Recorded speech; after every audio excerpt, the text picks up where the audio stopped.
Hoje, a gente vai mergulhar na história de uma tecnologia que, bem quietinha, redesenhou todo o mapa das comunicações. Uma tecnologia que está por trás de praticamente todas as chamadas de voz que fazemos hoje. E o nome dela? SIP. Alguém já parou para pensar nisso? Quer dizer, quando se faz uma chamada via 4G ou 5G, como é que a voz simplesmente se transforma em pacotes de dados e viaja pelo mundo em milissegundos? Pois é, não tem mágica nenhuma aqui. O que tem é uma revolução chamada SIP, o Protocolo de Iniciação de Sessão. E a história dele mudou para sempre o jeito que o mundo se conecta. Ok, vamos entender isso melhor. Para entender essa revolução, primeiro a gente precisa conhecer o império que existia antes. Um mundo que era dominado por redes gigantescas, super complexas e telefones que, olha, mal conseguiam fazer mais do que discar.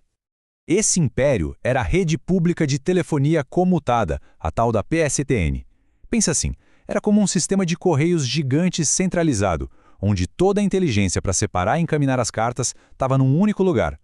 As caixas de correio, ou seja, os telefones, eram só pontos de coleta, bem passivos.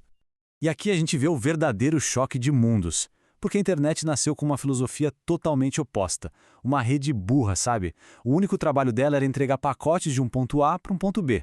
Toda a inteligência, toda a inovação ficariam nos aparelhos, lá nas pontas. Eram duas visões que iam bater de frente, com o futuro das comunicações em jogo. E foi justamente dessa colisão de ideias que nasceu um protocolo que ia mudar tudo. O nome dele, SIP. A ideia era simples, mas ao mesmo tempo radical. Tirar o poder das grandes redes e colocar no software dos nossos dispositivos. Essa frase, nossa, ela resume tudo. Pensa no smartphone de hoje. Ele roda dezenas de apps de comunicação, de chamada de vídeo, até mensagem. Um telefone antigo só fazia ligação. Essa é a filosofia em ação. A rede só transporta os dados, mas é o software no aparelho que decide o que fazer com eles. E o ponto crucial é este: a mudança foi sísmica. De repente, qualquer desenvolvedor com uma boa ideia podia criar um novo serviço de comunicação. Foi como abrir as comportas da inovação. O mundo das telecomunicações nunca mais seria o mesmo. Mas como é que o SIP conseguiu essa proeza toda? O segredo do sucesso dele está na sua elegância e simplicidade, que foi toda inspirada na própria linguagem da internet. Ele foi feito para ser entendido. O mais legal aqui é que os criadores do SIP, o Schultz-Rini e o Hindley, eles foram muito espertos. Eles não reinventaram a roda. Eles olharam para o HTTP da web, para o SMTP do e-mail e pegaram emprestado tudo que funcionava bem. Endereços que parecem e-mails, códigos de erro que todo mundo já conhecia. Foi uma decisão genial que acelerou demais a adoção do protocolo. E o fato de ser baseado em texto, isso foi um divisor de águas. Pensa assim, enquanto os concorrentes usavam códigos binários super complexos, uma mensagem SIP era como um livro aberto, que qualquer desenvolvedor conseguia ler. Um protocolo binário é um livro em código secreto. Já o SIP era um livro na língua de todo mundo. Isso tornou tudo muito mais rápido e acessível. Mas olha, não foi um caminho fácil não, é. A ascensão do SIP foi uma batalha bem dura, travada nos bastidores dos comitês de padronização, nos laboratórios. A primeira versão tinha falhas sérias e o protocolo precisou evoluir muito para conseguir conquistar o mundo. Esse cronograma mostra bem essa jornada. A primeira versão, lá de 99, tinha problemas de escalabilidade e segurança que simplesmente impediam que ele fosse usado em larga escala. Foi a revisão de 2002 que consertou esses problemas e criou o padrão super robusto que a gente vê dominar totalmente as redes móveis de hoje. E aqui, gente, tá a sacada de mestre. O roteamento antigo era como um trem num trilho fixo. Se um pedaço do trilho quebrasse, a viagem acabava ali. Já o novo, o Loose Routing, é como um carro com GPS. Ele sabe o destino final e pode recalcular a rota por vários caminhos se achar um obstáculo, sem nunca se perder.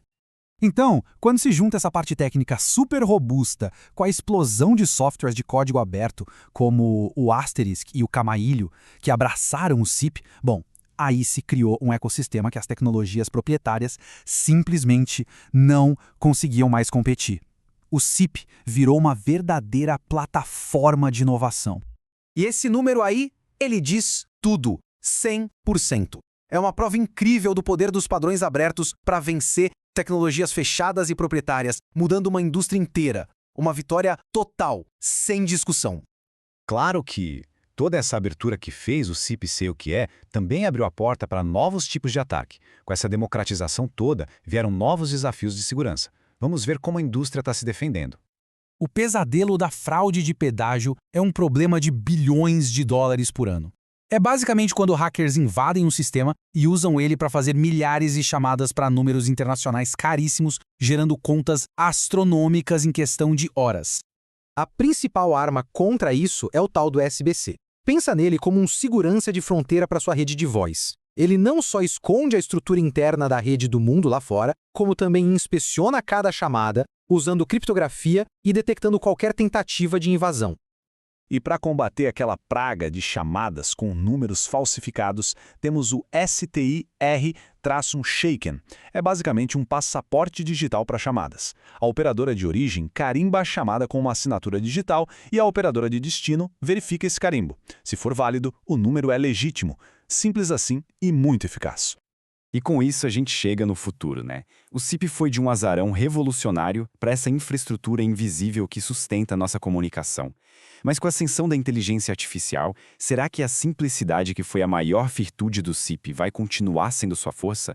Uma coisa é certa, a história do SIP ensina que as evoluções mais profundas muitas vezes acontecem em silêncio, linha por linha de código.